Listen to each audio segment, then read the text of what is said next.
paper. Okay, you've got your paste there. Okay, paste is set there like that. String down there like that. That is for laying your brush on whilst you're using it. That is not for getting rid of the paste like that, so it will spring into your face. Okay? You want to get rid of any excess paste on the back there or to the side. Does that make sense? We have a 5-inch wide brush. Something like this will cost you maybe £18, £25, something like that.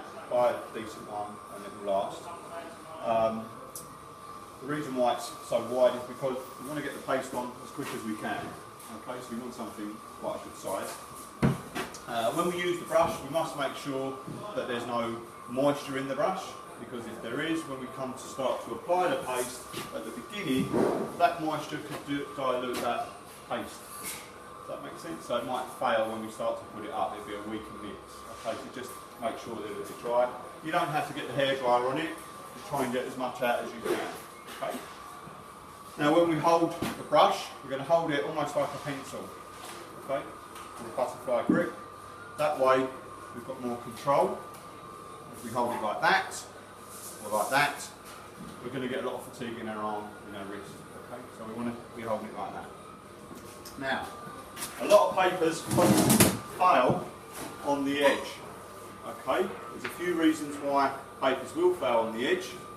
One of them is while you're applying your paste. If you have the table like that and your paper like that, you can see it's overhanging the edge down.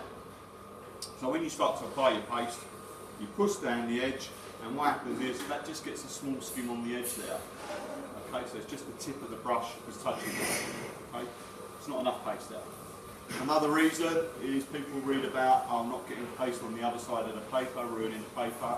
So people will kind of shy away from the edge a little bit. That's another reason. So when we come to do the edge, we want the paper right on the edge of the table. So it's got support. Okay? So when we apply, come off, loads on it. Okay? Another reason why the paper might fail is when people handle the paper. They get hold of it like this, start taking the edges off. Try to limit the amount of handling you do on the edges. Try and hold it like that. Okay? When you fold it, try to fold it paste on top of paste. Okay? If you fold it like that, you can see that edge there is exposed to the atmosphere, temperatures, they'll dry that out. Okay? So try to keep it onto there like that. If you have it on the side while it's soaking, again, the weight of it can open up the edges, so it's on the edge like that. You know, so try to keep it supported. Okay? All papers will fail on the edge. Okay?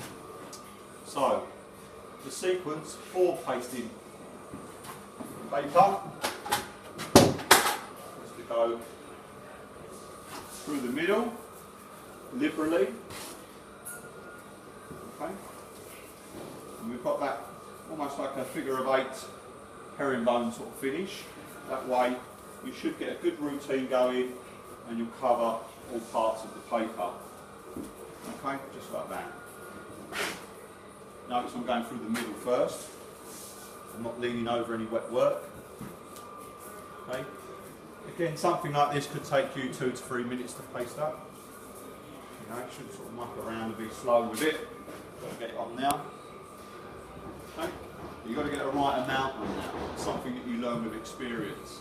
Okay, you've got a small amount on there, most of it will suck straight into the paper and there won't be enough to stick it. It's very rare that it falls down like Frank Spencer on your head or anything like that, but it could happen. Okay? And when we get to the edge here, we're going off the edge. Can you see that? And when the brush touches the paper, look where it is. Okay? So off the edge. You can do that if you want to. That's entirely up to you, but this way you should get a nice amount on the edge of the paper and you shouldn't miss anything. Okay? You see I'm not leaning over any work, so I'm going to work my way up there. Now, by using that method, you'll find that your paper has not been contaminated with the paste and your table is lovely and dry. Okay? As soon as you start doing this, that kind of thing, not concentrating, you'll find that that's getting an edge on it there, and look at all of that there. Okay, so we've got our water. Can I have the water, please? Thank you. And a sponge, please. Sponge.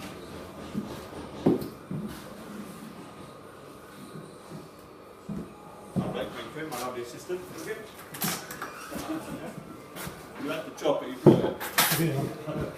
This means now I'm stopping to muck around with that. That's drying out on me, so now I need to wipe this over. You know, you can reduce, you're not going to eliminate the amount of paste on it, you can reduce it to almost nothing, okay, by using these techniques, okay? So now, because the table's wet, it won't move now, it's dragging, okay? Sorry about that. So, just going to get it back onto the table. Just like that, okay? So, when you're working up your table, try to get a good light source going down the table so you can see if you have got any misses. Bring it forward like that. Okay. As you can see, the reflection from the lighting is quite shiny. And then you'll be able to see if you have got any dry spots. Just look down, come to one end and have a look down. You'll see. Can you see any dry spots there? That was beautiful. Yeah? But they stick out, don't they, straight away. So that's another reason why your paper might fail. Okay. So work your way down the table. Sometimes you might need to be quicker, you might need to put a slight amount more on because you've got atmospheric conditions, it's quite hot, things are going to dry up quite quickly. Okay. Get that in a minute. When you're folding, fold it like that, paste to paste. Does that make sense? Okay. Your next fold, this is a concertina fold that we're doing here. What we don't want to do is crease the paper too much, but we want to try and get it as flat as we can on the corners, because again the air gets in there and dries that out. So what we want to try and do is make sure we've got enough paste there as well. Okay? The next fold would be just like that. Okay? And we can move the table, place it on the table. Like that.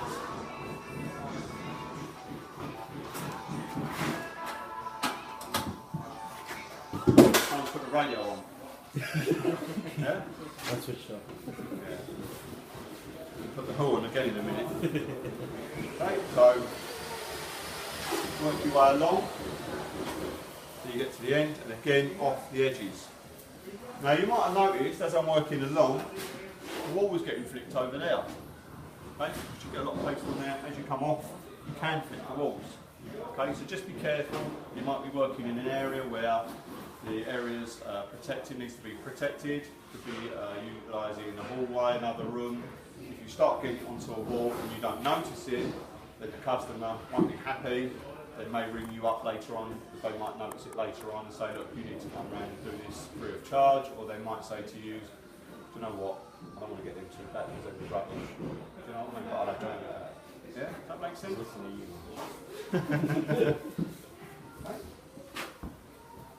Now this paper has got a soaking time. Unless they're a paste wallpaper, they'll have a soaking time. It could be 2 to 3 minutes, it could be 5 to 10 minutes, 6 to 12, 10 to 15. The instruction manual should tell you, that comes with the paper, the times. It might say for some time, for a few minutes, until supple, until pliable. You really need to know the time. If it's 5 to 10 minutes, this one's a 7 to 10 minutes, so I can hang it after 7, 8, 9 or 10 minutes. Okay? Anything before there, when it goes on the wall, it's going to start expanding, so when you button together, they'll start expanding, pushing against each other, so you've hung it too early. If you leave it too late, what can happen is it can over-soak, too much moisture in there, it will go out of control. Pattern papers will be difficult to match, difficult to cut, be difficult to handle. This paper on the ceiling is wood chip. It's got it's like a duplex paper. It's got a bit of paper, lots of wood on the top, and another piece. something like that, too much moisture, and it will start to separate. Okay, so it's very borderline when you're pasting up and working with pattern papers and stuff like that. So you have to try and set a clock, a phone, something like that that can help you to manage the time. You know, it's borderline. It might be 7 to 10 minutes, but you might think, well, 8.5 works really well. Sometimes you might just feel it, think, do you know what, that's ready to go up. Okay, you must follow the soaking time. Okay, this one is a 7 to 10 minute soaking time. And that's what we're going to do. Once it's folded, obviously if you haven't got students and you're stopping and stuff like that and it's drying out, once you've pasted it after 2 or 3 minutes, get it folded and then start the clock. Okay? You can see mismanagement of paste, what happens. That gets everywhere. So try these techniques, they should work. They've worked for me in my career, everything's gone well, so hopefully they'll work for your career. Okay? So down. Now this one here, I'm just going to fold that one back on itself, close that up there, just to get that like that. Okay, leave that in the middle of the table while that's soaking away. Can someone keep an eye on time for me? Set the time. While that's soaking, clean water, and we'll just go around and take care of any paste that might be on the edges. Okay. You can use a cloth, tea towel, something like that, J cloth, just to dry that off as you go along as well. Okay, any questions? Okay, so we've got 7 to 10 minutes soaking time. So whilst you're waiting to do that, I'm going to go off and see my other students.